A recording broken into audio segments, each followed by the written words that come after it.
Hello বন্ধুরা, আজকে আমি অষ্টম শ্রেণীর একটি গুরুত্বপূর্ণ কবিতা বোঝাপড়া কবিতাটি সম্পর্কে আলোচনা করব। এই বোঝাপড়া কবিতাটি রচনা করেছেন বিশ্বকবি রবীন্দ্রনাথ ঠাকুর। প্রথমেই আমরা বিশ্বকবি রবীন্দ্রনাথ ঠাকুর সম্পর্কে দু চার কথা বলে নেব, তারপর আমরা মূল কবিতা আলোচনা করব। বিশ্বকবি রবীন্দ্রনাথ ঠাকুর 1861 খ্রিস্টাব্দের 7ই মে কলকাতার জোড়াসাঁকোর বিখ্যাত ঠাকুর পরিবারে জন্মগ্রহণ করেন। তার পিতার নাম মহর্ষি দেবেন্দ্রনাথ ঠাকুর, মায়ের নাম সারদা দেবী। তিনি ছোটবেলা থেকে কবিতা লিখতে ভালোবাসতেন। কবিতা ছাড়াও তিনি উপন্যাস, গল্প, প্রবন্ধ, নাটক, ভ্রমণ কাহিনী অর্থাৎ সাহিত্যের এমন কোনো বিষয় নেই যে তিনি রচনা করেননি। তিনি 1913 সালে গীতাঞ্জলি কাব্যগ্রন্থের ইংরেজি অনুবাদ সং অফারিংসের জন্য নোবেল পুরস্কার পেয়েছেন। তো যাই হোক, আমরা বিশ্বকবি রবীন্দ্রনাথ ঠাকুর সম্পর্কে আর বেশি কিছু না বলে মূল কবিতা বোঝাপড়া কবিতাটি আলোচনায় অগ্রসর হব। তো দেখো,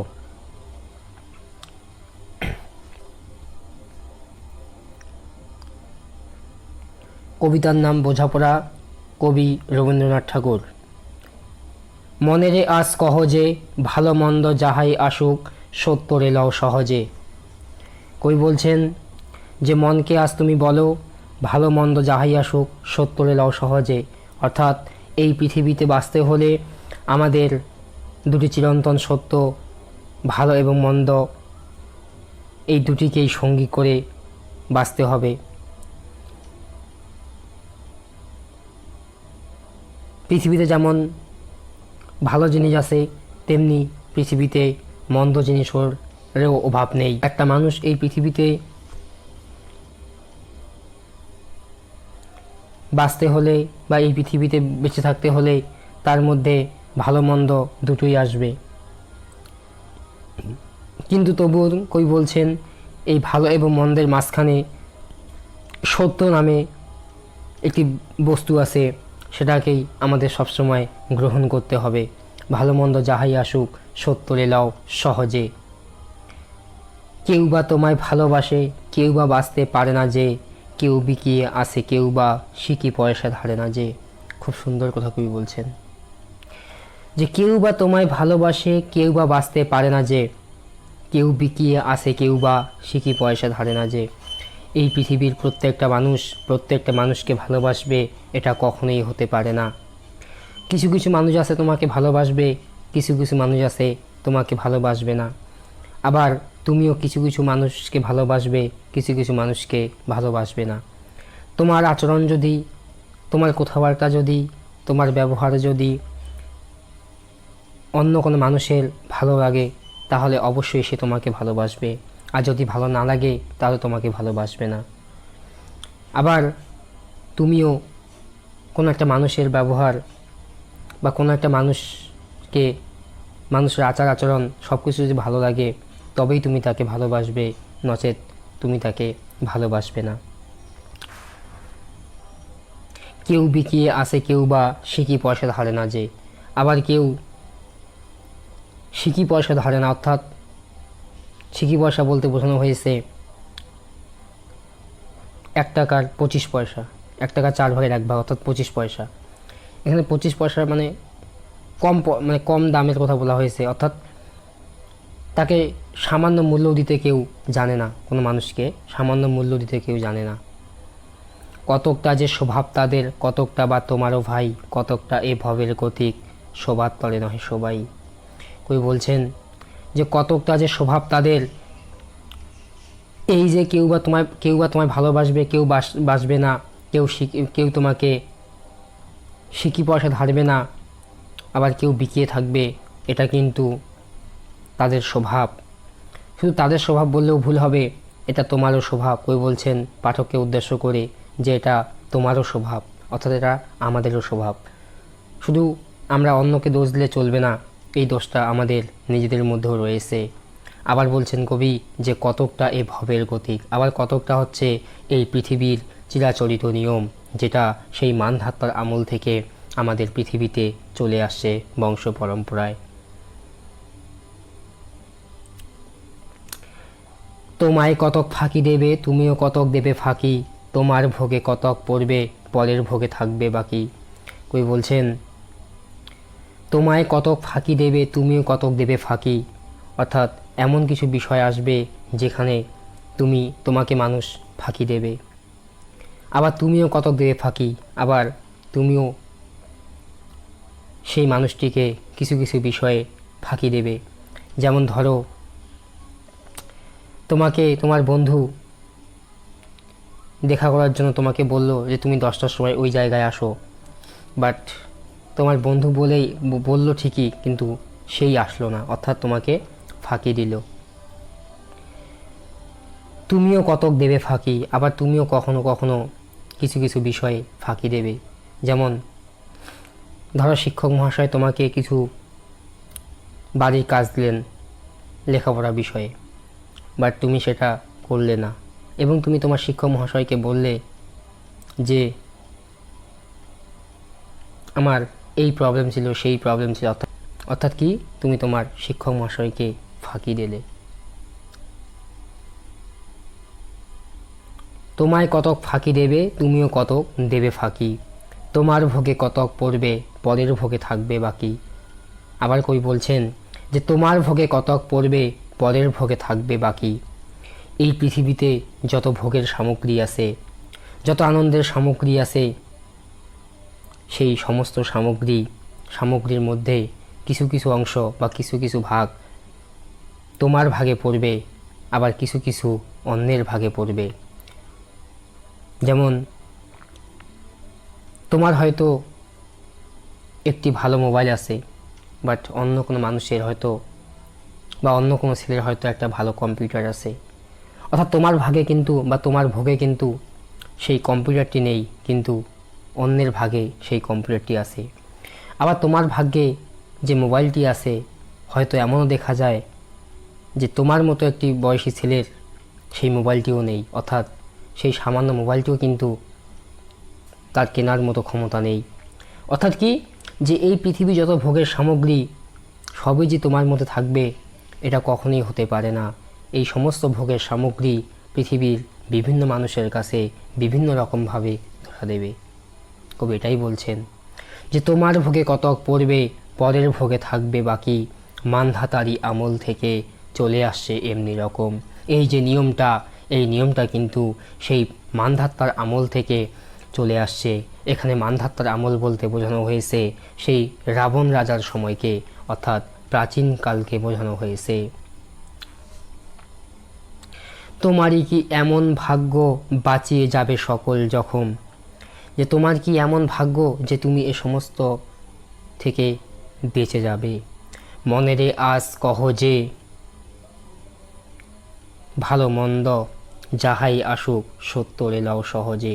কবি আবার বলছেন এই সেম কথা যে এই ভালো মন্দের মাঝখানে, এই সত্য মিথ্যার মাঝখানে তুমি সবসময় সত্যটাকে গ্রহণ করবে। যাই সত্য তাকেই তোমাকে গ্রহণ করতে হবে। এরপর কবি বলছেন অনেক ঝঞ্ঝা কাটিয়ে বুঝি এলে সুখের বন্দরেতে, জলের তলে পাহাড় ছিল লাগলো বুকের অন্দরেতে। খুব সুন্দর কথা কবি বলছেন যে তুমি অনেক ঝঞ্ঝা কেটে সুখের বন্দরেতে উপস্থিত হলে, অর্থাৎ বন্দরেতে কে উপস্থিত হয়? বন্দরেতে জাহাজ উপস্থিত হয়। জাহাজকে অনেক ঝঞ্ঝা কাটিয়ে উঠতে হয়, কখনো ঝড়, কখনো সাগরের উত্তাল ঢেউ, আবার কখনো সাগরের নিচে নিমজ্জমান হিমশৈলের গায়ে ধাক্কা খায়। জলের তলে পাহাড় ছিল লাগলো বুকের অন্দরেতে, জলের তলে পাহাড় ছিল লাগলো বুকের অন্দরেতে। যে জলের তলে যে পাহাড়টা ছিল সেই পাহাড়টা তোমার সেই জাহাজের বুকের মধ্যে লাগলো। জলের তলে পাহাড় বলতে কি বোঝায়? সমুদ্রের বড় বড় সমুদ্রগুলিতে হিমশৈল নামে এক ধরনের বরফের খণ্ড থাকে, যেই বরফের খণ্ডগুলি 10 ভাগের প্রায় 9 ভাগ জলের নিচে থাকে আর বাকি 1 ভাগ জলের উপরে থাকে। ফলে অনেক জাহাজ সেই বরফের খণ্ডগুলিকে দেখতে পায় না এবং জাহাজগুলি সেই বরফের খণ্ডে ধাক্কা লেগে ডুবে যায়। যেমন 1912 সালে পৃথিবীর সবচেয়ে বড় জাহাজ টাইটানিক এরকম একটা হিমশৈলের গায়ে ধাক্কা খেয়ে আটলান্টিক মহাসাগরে ডুবে যায়। মুহূর্তেতে পাঁজরগুলো উঠল কেঁপে আর্তরবে। অর্থাৎ যখনই সেই জাহাজটি বরফের গায়ে ধাক্কা খেলো, তখনই সেই জাহাজটি আত্মরূপে কেঁপে উঠল। এখানে আসলে কবি জাহাজকে উদ্দেশ্য করে মানুষের কথাই বলতে চেয়েছেন, যে মানুষের জীবনটা অনেকটা এই জাহাজের মতো, যে কিনা এক সমুদ্র থেকে অন্য সমুদ্রে যাতায়াত করে। অর্থাৎ জন্ম থেকে শুরু করে মৃত্যু পর্যন্ত তার এই যাত্রায় অনেক ঝঞ্ঝা তাকে কাটিয়ে উঠতে হয়, অনেক বাধা তাকে অতিক্রম করতে হয়। আমরা হয়তো একটা সুন্দর সময় কাটাচ্ছি, এমন সময় আমাদের মধ্যে এমন কিছু আসতে পারে যেটা আমাদের জীবনকে সম্পূর্ণ উলটপালট করে দিতে পারে। যেমন আমরা হয়তো কয়েক বছর ধরে খুব সুন্দরভাবে জীবন কাটিয়ে আসছি, বাট এমন সময় আমাদের জীবনে নেমে আসলো ভয়ঙ্কর মহামারী, সেই কোভিড-19, যার ফলে আমরা কিন্তু আজ ঘরে বন্দি হয়ে আছি। আমরা ইচ্ছা করলেও কোথাও বেরোতে পারছি না। তো এটাই কবি বলছেন,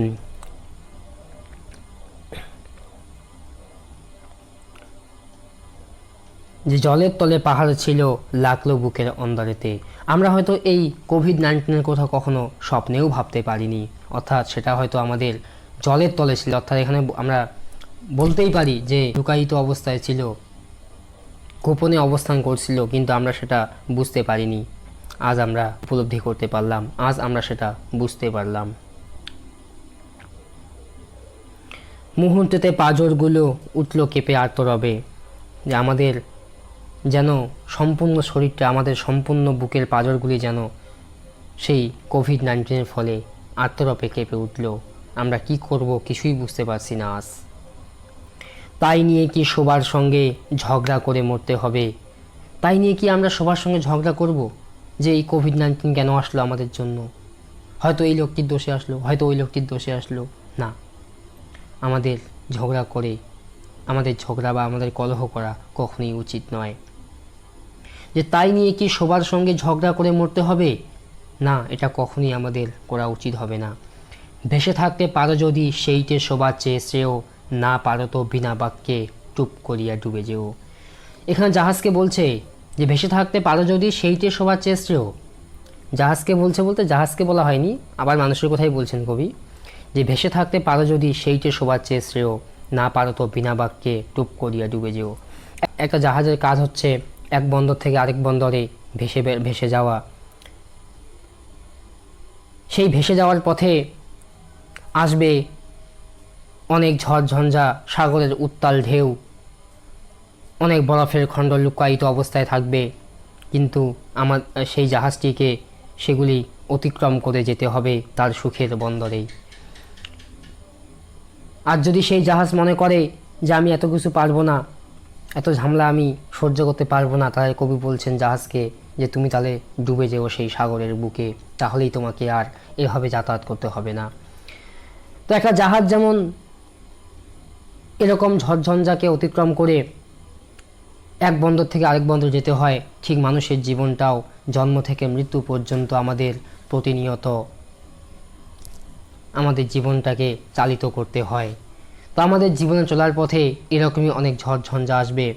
তো সেই ঝড়ঝঞ্ঝাগুলোকে আমাদের, সেই আঘাতগুলিকে আমাদের কাটিয়ে উঠতে হবে, তবেই আমরা সাফল্যের মুখ দেখব, তবেই আমরা পৃথিবীতে সুন্দরভাবে বেঁচে থাকতে পারবো। কবি এটাই বলছেন, ভেসে থাকতে পারো যদি সেইটে সবার চেয়ে শ্রেয়, না পারো তো বিনা বাক্যে টুপ করিয়া ডুবে যেও। পৃথিবীতে একটা মানুষের সবচেয়ে গুরুত্বপূর্ণ কাজই হলো পৃথিবীতে বেঁচে থাকা, তার নিজের জীবনে আসা বিভিন্ন ঝড় ঝঞ্ঝা, বিভিন্ন আঘাত, দুঃখ, কষ্ট, বেদনা, এগুলিকে নিয়ে বেঁচে থাকা এবং সেগুলিকে আনন্দের সহিত গ্রহণ করা, কারণ এটাই এই পৃথিবীর চিরাচরিত নিয়ম, এটা সবাইকে মেনে নিতে হয়। আর যদি তুমি না পারো, বলছেন কবি, যে না পারো তো বিনা বাক্যে টুপ করিয়া ডুবে যেও। আর যদি তুমি না পারো এই সমস্ত করতে, এই সমস্ত তুমি যদি সহ্য করতে না পারো, তাহলে একটা জাহাজের মতো তুমিও ডুবে যেও। এখানে ডুবে যেও বলতে কবি বলতে চেয়েছেন যে তুমি তাহলে মৃত্যুর পথকে বেছে নিতে পারো, তাহলেই তোমাকে আর এরকম কোনো সমস্যার মধ্যে পড়তে হবে না। না পারো তো বিনা বাক্যে টুপ করিয়া ডুবে যেও। কারণ যেহেতু তুমি মানুষ হয়ে জন্মেছো, অতএব তোমার জীবনে অনেক সমস্যা আসবে, সেই সমস্যাগুলোকে তোমাকে অবশ্যই মেনে নিতে হবে।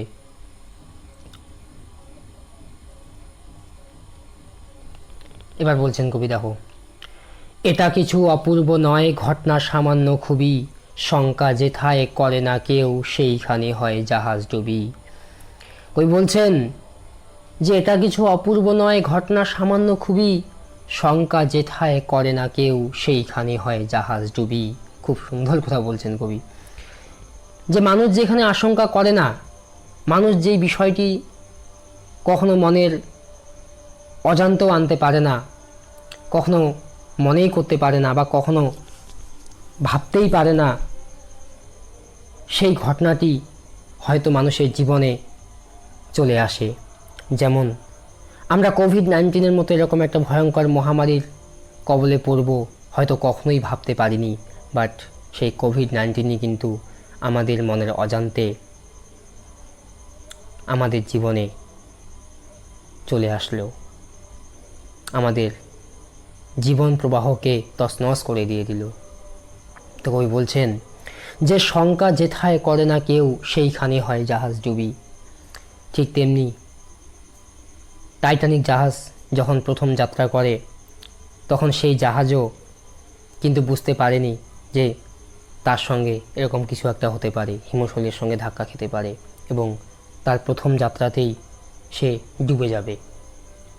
মনেরে তাই কহ যে, ভালো মন্দ যাহাই আসুক, সত্য রেলাও সহজে।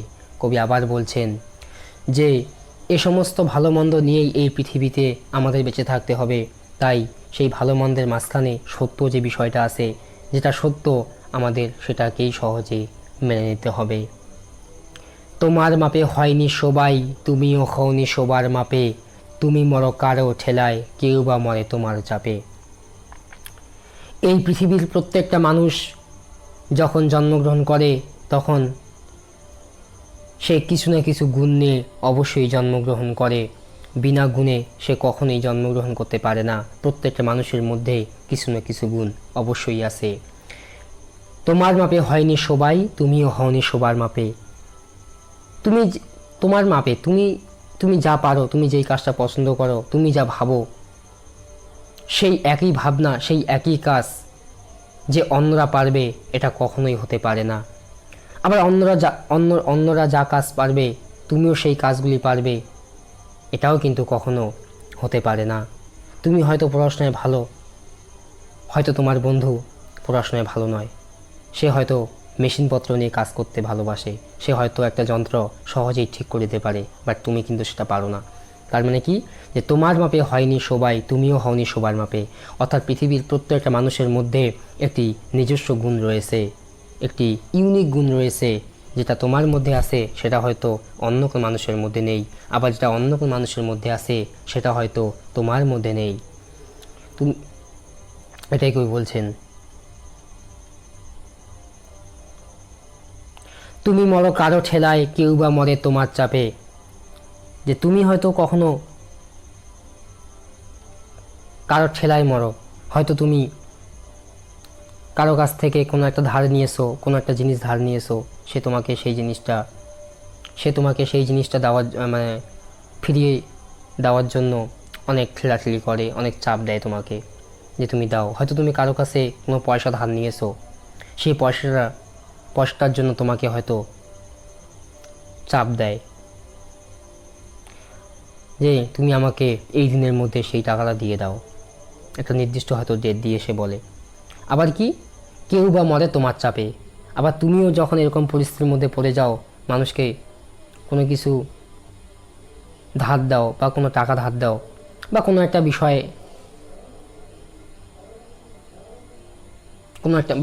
বিষয়ে তুমি কিন্তু অনেক সময় মানুষকে চাপ দাও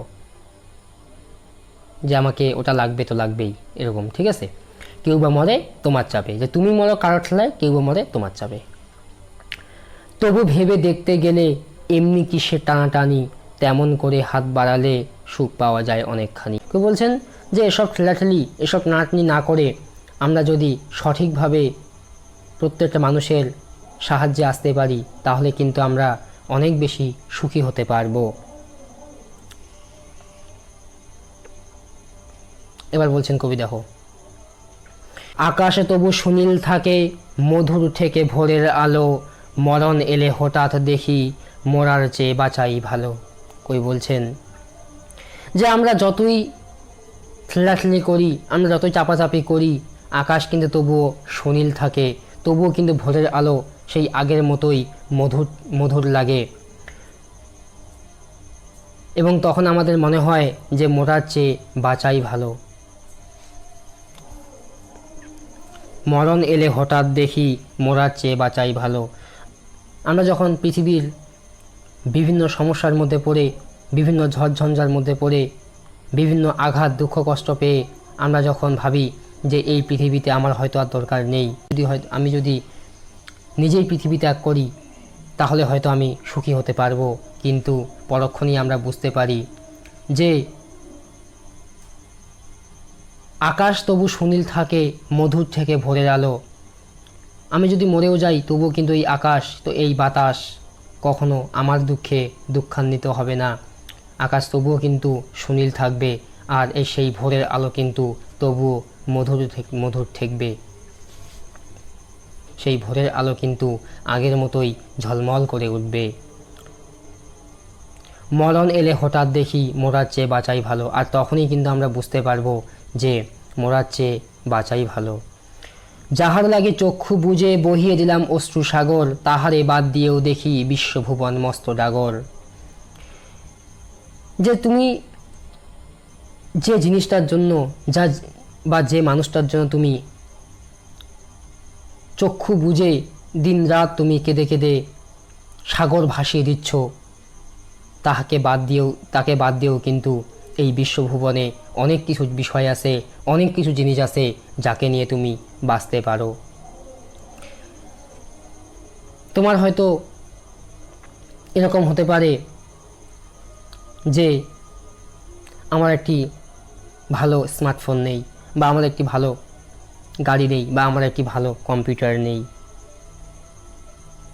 কিন্তু তুমি যদি সেই জিনিসটা তোমার নাও থাকে, তবুও যদি তুমি ভেবে দেখো তাহলে দেখবে যে সেই জিনিসটি না থাকলেও তুমি খুব সুন্দরভাবে বেঁচে থাকতে পারছো। তুমি জীবনে সেই জিনিসটা বাদ দিয়েও কিন্তু পৃথিবীতে অনেক কিছু জিনিস আছে বা অনেক কিছু বিষয় আছে যেই বিষয়টা বা যেই মানুষটার জন্য তুমি বেঁচে থাকতে পারো এই পৃথিবীতে।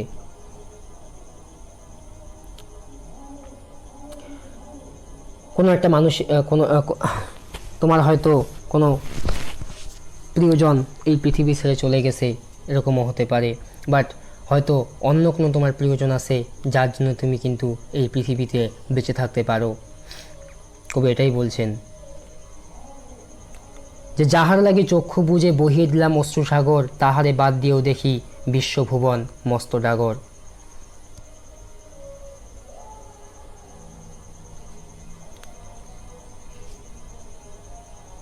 মনেরে তাই কহ যে ভালো মন্দ যাহাই আসুক, সত্য লও সহজে। কই বলছেন যে তাই মনকে তুমি আজ বলো যে ভালো মন্দ যেটাই আসুক, সেই ভালো মন্দের মাঝখানে সত্য যে বিষয়টা আছে সেটাকেই আমাদের গ্রহণ করতে হবে।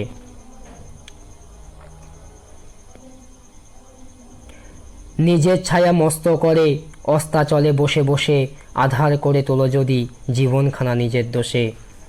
যা আমাদের জীবনটিকে আলোকিত করে তুলব নাকি সেই জীবনটাকে আমরা অন্ধকারের দিকে নিয়ে যাব, সেটা সম্পূর্ণ নির্ভর করে আমাদের নিজেদের উপর। আমরা যদি আমাদের জীবনে আসা বিভিন্ন দুঃখ কষ্ট জ্বালা যন্ত্রণা এসব যদি আমরা বিভিন্ন সমস্যাকে মোকাবিলা করে সঠিকভাবে চলতে না পারি, তাহলে কিন্তু আমাদের নিজেদের ছায়া বড় হয়ে যাবে। অস্তাচলে বসে বসে আধার করে তুলো যদি জীবনখানা নিজের দোষে। যখন সূর্য ডোবার সময় হয় তখন কিন্তু আমাদের নিজেদের ছায়া বড় হয়ে যায়, অর্থাৎ যখনই আমাদের নিজেদের ছায়া বড় হয়ে যায় তখনই কিন্তু আমাদের বুঝতে হবে যে দিনটি প্রায় শেষের দিকে, অর্থাৎ সূর্য ডুবে যাচ্ছে। ঠিক তেমনিভাবে কবি এর মাধ্যমে বোঝাতে চেয়েছেন যে তুমি যদি পৃথিবীতে তুমি যদি তোমার জীবনে আসা বিভিন্ন সমস্যাকে বড় করে তোলো, তাহলে কিন্তু তোমার ছায়া কিন্তু বড় হয়ে যাবে। আর তোমার ছায়া যেদিন বড় হবে তাহলে তুমি কিন্তু বুঝবে যে তোমার জীবন কিন্তু আঁধারে নেমে আসছে। তোমার ছায়া যখন তোমার নিজের দেহের থেকে বড় হয়ে যাবে তখন কিন্তু তোমাকে বুঝতে হবে যে জীবনরূপ সূর্য কিন্তু অস্তাচলে যেতে বসেছে। আধার করে তুলো যদি জীবনখানা নিজের দোষে। বিধির সঙ্গে বিবাদ করে নিজের পায়ে কুড়ুল মারো, দোহাই তবে এ কার্যটা যত শীঘ্র পারো সারো। কই বলছেন যে এই সমস্ত বিষয় নিয়ে তুমি ঈশ্বরের সঙ্গে বা ভগবানের সঙ্গে বিবাদ করে কোনো লাভ নেই। যেহেতু তুমি মানুষ হয়ে জন্মেছো, অতএব তোমার মধ্যে বিভিন্ন রকমের সমস্যা আসবেই। সেই সমস্যাগুলোকে মোকাবিলা করে জীবনে বেঁচে থাকাই হলো আসলে মানুষের প্রধান কর্তব্য। আর এই সমস্ত বিষয় নিয়ে তুমি যদি বিধির সঙ্গে বিবাদ করো যে আমাকে কেন তুমি গরিব বানিয়েছো, আমাকে কেন তুমি ধনী বানাতে পারোনি, আমার জীবনে কেন তুমি এত সমস্যা দিয়েছো, তাহলে কিন্তু তুমি তোমার নিজের পায়ে কিন্তু তাহলে তুমি কুড়ুল মারবে। তাহলে কিন্তু তোমার সমস্যা আরও বেড়ে যাবে, কখনোই কমবে না, কখনোই তুমি সুখী হতে পারবে না। অর্থাৎ এসব করে কোনো লাভ নেই। এসব করলেই তোমার কি হবে? তোমার নিজের পায়ে কুড়ুল মারা হবে। দোহাই তবে এ কার্যটা যত শীঘ্র পারো সারো। যে কবি বলছেন, অনুরোধ করছেন তোমাকে, পাঠককে অনুরোধ করছেন কবি যে দোহাই তবে এ কার্যটা যত শীঘ্র পারো সারো। এই সমস্ত নিয়ে বিবাদ করা তুমি যতটা সম্ভব তুমি ছেড়ে দেওয়ার চেষ্টা করো। খুব খানিকটা কেঁদে কেটে অশ্রু ঢেলে ঘোরা মনের সঙ্গে এক রকমে করে নে ভাই বোঝাপড়া। ভাই, মনের সঙ্গে তুমি বোঝাপড়া করে নাও যে তোমার জীবনে এরকম সমস্যা আসবেই। মানুষ হয়ে যখন এই পৃথিবীতে জন্মেছো তখন তোমার জীবনে এরকম সমস্যা অবশ্যই আসবে।